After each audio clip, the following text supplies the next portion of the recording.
हमारी कंपनी का नाम है एससीपीएस वेलनेस प्राइवेट लिमिटेड। मैं आपको विश्वास दिलाता हूँ, जो आज आपने ये समय निकाला है, इस समय का एक फायदा जरूर होगा। बिजनेस वगैरह तो सब बात की बात है, लेकिन आपके घर में आपका खाना पीना रहन सहन सुधर जाएगा और हेल्थ अवेयरनेस आपको इतनी अच्छे तरीके से यहाँ पर मिलेगी कि शायद हो सकता है कि कभी डिजीज नाम की बीमारी नाम की चीजें आपके घरों में आएगा। अगर आप लोग कंसंट्रेट करेंगे, थोड़ा माइंड को ब्लैंक करेंगे। होता क्या है कि हर आदमी अपने अपने प्रोफेशन के अंदर माहिर होता है। मैं इंजीनियर हूँ तो इंजीनियरिंग जानता हूँ, डॉक्टरी को नहीं जानता, और मैं डॉक्टर हूँ तो डॉक्टरी जानता हूँ, इंजीनियरिंग को नहीं जानता। यस और नो? मैं आर्किटेक्ट हूँ तो आर्किटेक्चर का काम जानता हूँ, लेकिन ब्यूटी पार्लर का काम तो नहीं जानता। तो इसी तरह आप सब लोग अपने अपने क्षेत्र में माहिर होते हैं, और जब भी हमारे घरों में हारी बीमारी लगती है, कुछ भी बीमारियां लग जाती हैं, तो हमें कहीं ना कहीं डॉक्टर्स की जरूरत पड़ती है। यस और नो?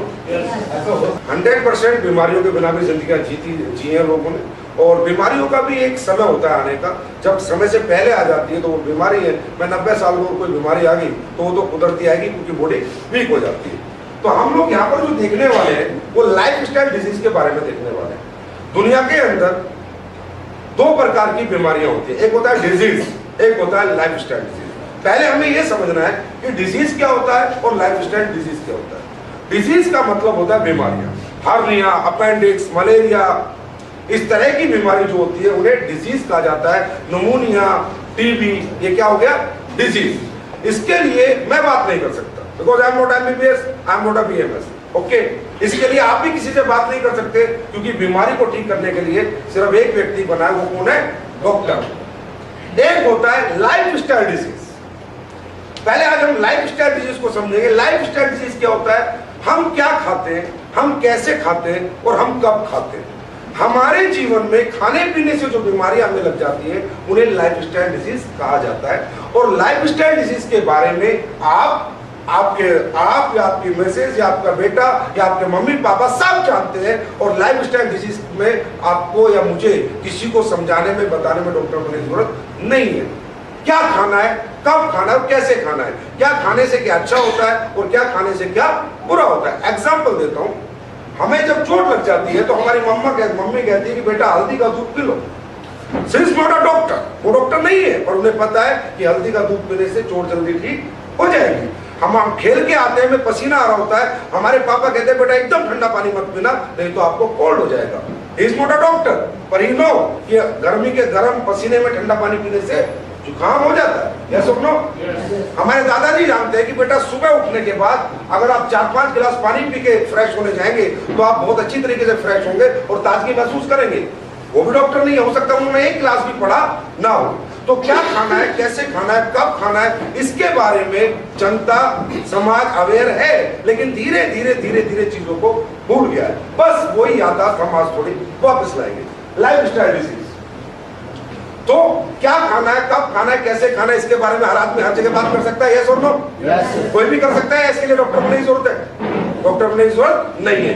तो जो हम बात करेंगे सिर्फ लाइफ स्टाइल डिजीज पे करेंगे, डिजीज पे हम बात नहीं करेंगे। मैं छोटी सी 30 मिनट की प्रेजेंटेशन आपको लाइफ स्टाइल डिजीज की लूंगा।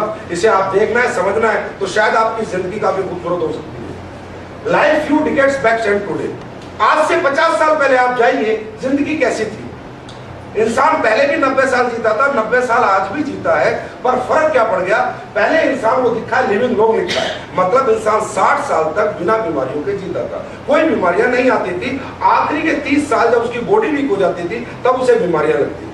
लेकिन आज टुडे का जो इंसान है, क्योंकि पहले क्या था, खाना पीना प्योर था, योगा वगैरह एक्सरसाइज वगैरह थी, और आज का जो इंसान है, ये आप देख रहे हैं लिविंग शॉर्ट। 30 साल आदमी आज स्वस्थ रहता है, लेडीज हो, जेंट्स हो, बंदा हो, और आखिरी के 60 साल जीता 90 साल है, पर डॉक्टर्स के साथ दवाइयों गोलियों इंजेक्शन के सहारे जीता है। कह सकते हो जीता नहीं है, मर मर के जीता है। जीता नहीं है, मर मर के जीता है। आखिर ऐसा क्यों हुआ? ये 50 साल में ये बदलाव कैसे आया दुनिया में, वो हम बदलाव देखना चाहेंगे। आज से 50 साल पहले जो बीमारियां थी जिनसे लोग मर जाते थे, और इंडिया का डेथ रेट काफी ज्यादा था, malaria, diphtheria, smallpox, plague, chickenpox, cholera, tuberculosis, whooping cough, काली खांसी, इनसे लोग मर जाते थे और डेथ रेट ज्यादा था, मतलब बीमारियों से लोग ज्यादा मरते थे। भला हो हमारी मेडिकल साइंस का, हम सल्यूट करते हैं अपने डॉक्टर्स को कि आज इन बीमारी से लोगों को मरने नहीं दिया जाता। मेडिकल साइंस ने इन सभी बीमारियों पे इन्हें निजात पा लिया है, इन्हें काबू कंट्रोल में कर दिया है। लेकिन सोचने की बात यह है कि मलेरिया किससे फैलता है? मच्छर से। प्लेग किससे फैलता है? चूहे से। और ये सारी बीमारियां किससे फैलती है? माइक्रो ऑर्गेनिज्म से। यस और नो? यस। इससे लोग नहीं मर रहे, डेथ रेट काफी कम हुआ है। लोगों का मरने का जो डेथ रेट था पहले ज्यादा था, आज कम है। लेकिन आज जो बीमारी है वो क्या क्या है? ऑस्टियोपोरोसिस। 50 साल की उम्र के बाद हड्डियों में छेद हो जाता। अस्थमा, तकरीबन लोग आज दुनिया भर के लोग पंप इस्तेमाल कर रहे हैं। डायबिटीज, हर 7 में 1 आदमी को डायबिटीज हो चुकी है। Heart attack, cancer, brain stroke, BP, heart के डिजीजेस, अर्थराइटिस, हाथ पैर टेढ़े हो जाना, जॉइंट पेन होना, हर घर में जॉइंट पेन है। ओबेसिटी, मोटापा, अल्जाइमर्स, दुनिया भर के एलर्जी की बीमारियां, स्किन प्रॉब्लम, इतनी सारी बीमारियां पिछले 50 साल में आई है। 50 साल पहले नहीं थी। 50 साल पहले लोग ये कहते थे कि हार्ट अटैक अमीरों को होता है, आज हार्ट अटैक गरीबों को सबसे ज्यादा होता है। 50 साल पहले ये बीमारियां नहीं थी। ये कहां से आई? सोचने की बात है। ना तो इन्हें चूहा लेके आया, ना इन्हें कोई मच्छर लेके आया, और ना ही कोई माइक्रो ऑर्गेनिज्म। बॉस, कारण क्या है इनका? Life style, the way we live. हम क्या खाते हैं, हम कैसे खाते हैं और हम कब खाते हैं, हमारा खाना पीने से ये सारी बीमारियां आई है। और इन्हें डॉक्टर्स कंट्रोल कर पाए हैं, खत्म नहीं कर पाए हैं। और समाज में त्राई करके लोग इनसे मर रहे हैं, और लाखों करोड़ों रुपए लोगों के खर्चा हो रहे हैं इन बीमारियों से बचने के लिए। कारण क्या है? सिर्फ हमारा खाना पीना, नथिंग एल्स। कोई दूसरा कारण नहीं इन बीमारियों का। दुनिया में कुछ भी परिवर्तन हुआ है सृष्टि में, तो 100% उसके पीछे कोई ना कोई कारण तो रहा होगा। यस और नो? परिवर्तन अचानक नहीं हो जाता, कुछ ना कुछ कारण रहा होगा। क्या कारण था? What went wrong? आखिर ये पिछले 50 साल में ऐसा क्या गलत हुआ कि जो बीमारियां नहीं थी, इतनी खतरनाक बीमारियां आ चुकी? क्या हुआ गलत? भगवान ने, परमात्मा ने, खुदा ने, गॉड ने जब ये सृष्टि बनाई थी तो इस इंसान के शरीर को बनाया था। इस शरीर को चलाने के लिए जो भी विटामिन मिनरल्स चाहिए उसने फल, फ्रूट, पौधे, सब्जियों में डाले थे। तो यहां पर लिखा है, earlier the food what we eat as good as a medicine. आज से 50 साल पहले हम संतरा खाते थे तो ओरिजिनल था, तो विटामिन सी मिलता था। सेब था तो फाइबर, कार्बोहाइड्रेट, मिनरल सब मिलते थे। हर चीज ओरिजिनल थी। तो क्या था कि 50 साल पहले दवाइयों की जगह हमारा खाना पीना एक दवाई की तरह काम करता था। मेडिसिन का काम होता था जो खाना हम खाते थे। Today the food what we eat as good as a slow poison.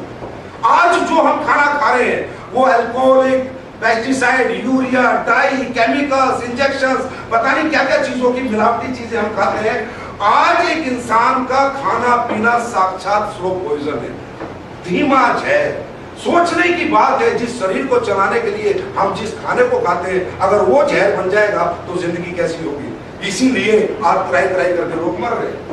हमारे शरीर को चाहिए vitamin, trace element, mineral, carbohydrate, fibre, unsaturated fat, protein, amino acid, enzymes, herbs, butter. हमें मिलता क्या?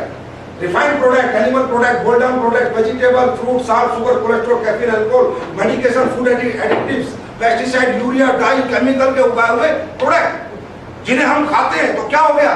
खाना पीना जहर बन गया। चाहिए था ये, मिलता है ये। आज रिफाइंड आप जो खाते हो घरों में, अगर रिफाइंड को आप अच्छी तरह समझ जाओ तो जिंदगी में आप रिफाइंड नहीं खाओगे। इतनी खतरनाक चीज है रिफाइंड। अब मैंने कहा था हर चीज के पीछे कारण होता है। अब ये खाना पीना जहर क्यों बना? Supply is low against demand. India में जब 1947 में हमारा देश आजाद हुआ था तो आबादी 50 करोड़ थी। आज आबादी कितनी है? 125 करोड़ लोग। यस और नो? यस और नो में बात करेंगे तो थोड़ा मजा आएगा। आप बोल रहा हूँ, मैं भी बोल रहा हूँ। यस और नो? 125 करोड़ की आबादी है। डिमांड आज से 50 साल पहले 50-60 करोड़ लोग थे तो जितना उगता था उससे पूर्ति हो जाती थी, जो कुदरती उगता था। पहले जमाने में फसलें उगाई जाती थी, गोबर का खाद, ओरिजिनल ऑर्गेनिक खेती। आज वही फसलें 125 करोड़ लोग तो आ गए पर इंडिया की जमीन तो नहीं बढ़ी ना, उल्टा कम हो गई। अर्बन एरियाज आ गए, बिल्डिंगें बन गई, सारी जमीन धीरे धीरे गवर्नमेंट ने एक्वायर कर ली और बहुत कम जमीन बची है। और डिमांड इतनी है और सप्लाई उसे करनी है, पूरा करना है, लोगों को खाना तो देना है। तो अब क्या हो गया दोस्तों? पहले सब्जियां, फल, फ्रूट उगाए जाते थे कुदरती ऑर्गेनिक, आज मैन्युफैक्चर किए जाते हैं। पेस्टिसाइड, यूरिया, केमिकल इंजेक्शन, ये आप इंजेक्शन देख रहे हो, इसे कहते हैं ओस्टोमाइसिन का इंजेक्शन, जो लेडीज को लेबर पेन में लगता है, जब भैंस दूध नहीं देती तो भैंस को लगता है। ये इंजेक्शन फल, फ्रूट, सब्जी, तरबूज, अंगूर सब में लगता है। रातों रात खीरा बड़ा हो जाता है, रातों रात रोगी बड़ी हो जाती है। और ये इंजेक्शन साक्षात एक तरह का जहर है दोस्तों। सोचो, जिस भैंस को इंजेक्शन लग के दूध दिया, दूध तो मिला, पर इंजेक्शन का थोड़ा बहुत असर तो आया होगा ना साहब। यूरिया पेस्टिसाइड का छिड़काव वाली फसल भैंस ने खाई, दूध तो दिया, पर किसी आपने कोई ऐसा किसान देखा जो चारा धोके खिलाता है भैंस को? एक भी किसान? तो कहीं ना कहीं तो असर आता है ना। तो कौन सा रिएक्शन बॉडी में कब हो रहा है, यू डोंट नो, आपको खुद नहीं पता। आप बाहर की दुनिया को देख सकते हो, अपने अंदर की दुनिया को नहीं देख सकते कि अंदर क्या क्या चल रहा है, क्योंकि मेहनत बंद हो गया। कुकर में आज आप खाना बनाते हो, 30% प्रोटीन मिलता है, कोई भी डॉक्टर बता सकता है आपको। 70% अगर आप उबाल के खाना बनाओगे खुला, तो 100% प्रोटीन मिलने की संभावना है। कोल्ड स्टोरेज, सब्जियां, फल फ्रूट टूटता है, 12 के 12 महीने जो सब्जी आपको चाहिए मिल जाती है। साइंटिफिकली प्रूव है कि फल फ्रूट 3 से 4 दिन उसके अंदर मिनरल्स, विटामिन्स वगैरह रहते हैं। 6 महीने पड़ा रहेगा तो उसमें क्या रहेगा? यस और नो? ये क्या हुआ कि पहले चीजें उगाई जाती थी, आज मैन्युफैक्चर की जाती है। और आज आप देख रहे हो धीरे धीरे ये समाज वापस जा रहा है। आज ऑर्गेनिक खेती को प्रेफरेंस दिया जा रहा है, योगा को प्रेफरेंस दिया जा रहा है। देना पड़ेगा, अगर जिंदा रहना है तो देना पड़ेगा। आगे चलो, ये किसान, आप लोगों के घरों में भी किसान, घर से कुछ लोग होंगे, आप देखते हो जब वो केमिकल छिड़कते हैं तो नाक पे कपड़ा बांध लेते हैं, उन्हें डर लगता है कि ये सांस के साथ ना चला जाए तो मेरे लिए हार्मफुल होगा। अब आप सोचो, इट्स हार्मफुल टू ब्रीथ। अगर ये सांस लेने के लिए इतना खतरनाक है, तो जो लोग खा रहे हैं इसकी उगाई हुई चीजें, उनके लिए क्या खतरा पैदा हो रहा होगा, उनके लिए कितना हार्मफुल होगा जब ये सांस लेने में डर रहा। इसके बाद ये अल्टीमेट एक ऐसी चीज जिसके बारे में बाबा रामदेव भी काफी लोग बताते हैं, पर गहराई से कोई नहीं बताता। मैं आपको बताता हूं, Pepsi Coca Cola cold drink. Pepsi Coca Cola cold drink इतनी खतरनाक चीज है, इतनी खतरनाक चीज है। अगर आपको उसका प्रैक्टिकली करना चाहते हो, अपने घर जाइए, 2 लीटर की पेप्सी लीजिए, उसे एक पतीले में डालिए, उसे उबालिए। वो जब तक उबालते रहिए जब तक वो कम ना रह जाए, इतनी चीनी निकलेगी, इतनी चीनी। इस चीनी को आप और मैं सादे मुंह खा नहीं सकते, इतनी चीनी होती है इसमें। एस्पार्टेम नाम का एक केमिकल इसमें डाला जाता है जो चीनी के असर को खत्म कर देता है। एक छोटी सी क्लिप आप देखो, व्हाट हैपेंस जब पेप्सी बॉयल हो रही है। देखिए, खुद भी बॉयल कर सकते हैं।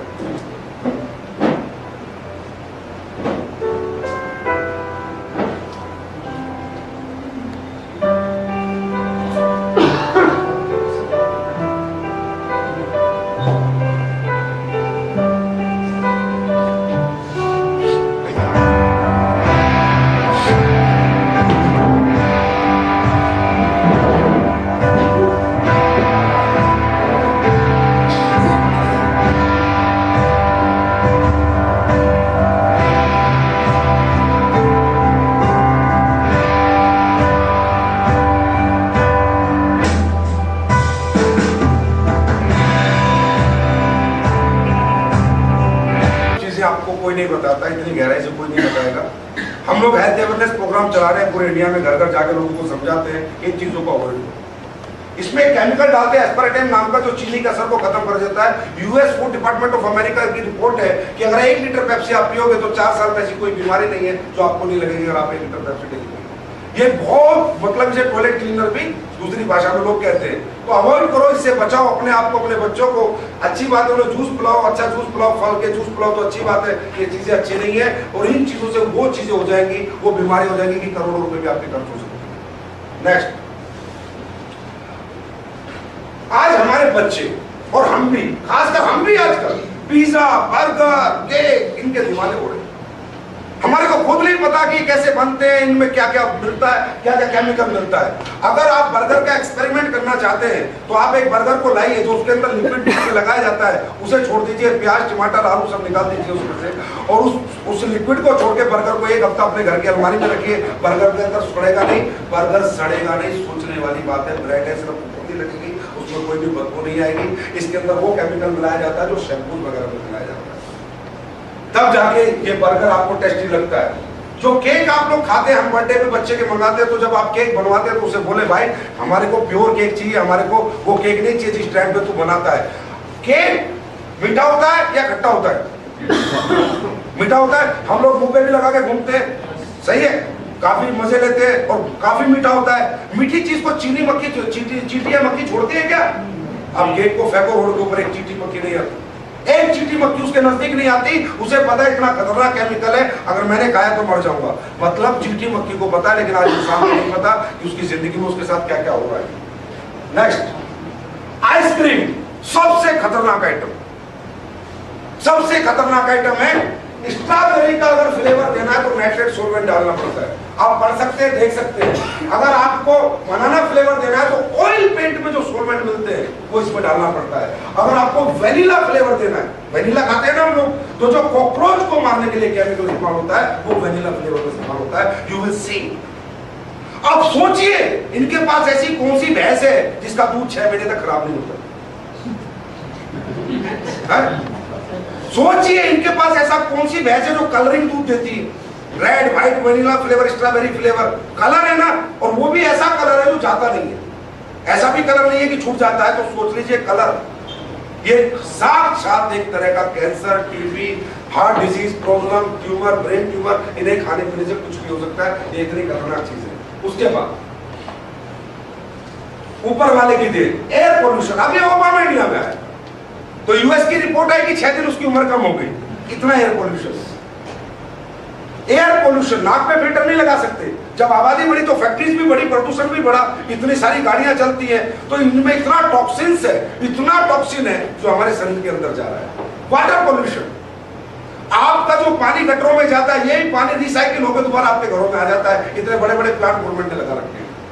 रेडिएशन, मोबाइल की रेडिएशन से आप उनमें बच नहीं सकते क्योंकि मोबाइल के आज आप हैबिचुअल हो गए हैं। ये तो तीर कुदरत की मारे, ये तो अपने को झेलनी पड़ेगी। इसकी वजह से क्या हो रहा है, आज इंडिया के अंदर 60% लोगों को हार्ट डिजीज हो चुका है और 100 लोग जो डेली मर रहे हैं इंडिया में, उसमें 35% लोग हार्ट की प्रॉब्लम से मर रहे हैं। 35% लोग, हर 7 में इंडिया में एक आदमी को डायबिटीज हो चुका है। आप सोचिए, आज इंडिया में पूरा इंडिया रात को सोता है, सुबह 1,500 लोग उठते नहीं है और उन्हें लोग कभी डॉक्टर को भी नहीं दिखाया होता और डॉक्टर ने कभी बताया भी नहीं होता तेरा हार्ट प्रॉब्लम तेरा चल रहा है। सुबह 4:15 बजे हार्ट अटैक आता है। आपने भी काफी लोगों को सुना होगा, अचानक चलते चलते गिर गया, अचानक सोते सोते मर गया। ये सुनो, सुनिए, कहानियां नहीं सुनी। तो क्या होता है, बस पता नहीं क्या इन्फेक्शन अंदर चल रहा है, क्योंकि अंदर हम झांक नहीं सकते, अंदर हम देख नहीं सकते। आर्थराइटिस, जॉइंट पेन, आज जितने घरों में 40 साल से ऊपर के लोग आपको मिलेंगे, लेडीज हो चाहे जेंट्स हो, जॉइंट पेन, इवन जवान बच्चों के भी जॉइंट पेन होना शुरू हो चुके हैं। आर्थराइटिस की इतनी बड़ी प्रॉब्लम है, यूरोप और नॉर्थ अमेरिका में जितने पेशेंट हैं उतने अकेले इंडिया के अंदर आर्थराइटिस के पेशेंट। ओबेसिटी, मोटापा, आने वाले 50 साल में इंडिया की 50% पॉपुलेशन मोटापे से ग्रसित हो जाएगी और मोटापा अपने आप में बहुत बड़ी बीमारी है। हाइपरटेंशन, आज आपके बच्चे, आपके घर में बच्चे होंगे, पहले आप लोग भी बच्चे थे, क्या आप अपने मम्मी पापा पे इतना गुस्सा करते थे जितना आज के बच्चे करते हैं? छोटे छोटे बच्चों में बीपी की प्रॉब्लम हो चुकी है, इतना फेंक देता है, ये हट जा मम्मी, ये हट जा पापा। मतलब बच्चा इतना हाइपर है कि ब्लड प्रेशर, बच्चों को भी नहीं खाने पीने की चीजों से हाइपरटेंशन की प्रॉब्लम होने लगी। कैंसर बहुत खतरनाक बीमारी है। What is the cancer? मैं आपको कैंसर समझाऊं, कुछ भी नहीं है, कैंसर किसी को भी हो सकता है। ये पूरी बॉडी सेल से बनी हुई है। अगर इस बॉडी के सेल कमजोर है, जो केमिकल हम खा रहे हैं उन्होंने सेल कमजोर कर दिए, रोज सेल मरते हैं, रोज नए सेल बनते हैं। एक सेल मरेगा और अगर हमारी बॉडी कमजोर है तो आस पड़ोस के सारे सेल को मार के एक डेड सेल का गुच्छा बन जाता है वो कैंसर। और ये कैंसर किसी को भी हो सकता है। पहले लोग कहते थे भाई कैंसर उसे ही होगा जो बीड़ी पीता, सिगरेट पीता, गुटखा तंबाकू खाता है। आज कैंसर उसे ही होता है जो बीड़ी सिगरेट तंबाकू नहीं खाता। बीड़ी सिगरेट वालों को कम हो रहा है और जो नहीं खा रहे उन्हें ज्यादा हो रहा है ना? सही है। और तिल तिल करके जनता मर रही है कैंसर से, तिल तिल करके मर रही है। डॉक्टर्स बचा नहीं पाते क्योंकि जब 3rd स्टेज में कैंसर जाता है तब अपने को पता चलता है कि कैंसर हुआ है ना? सही है।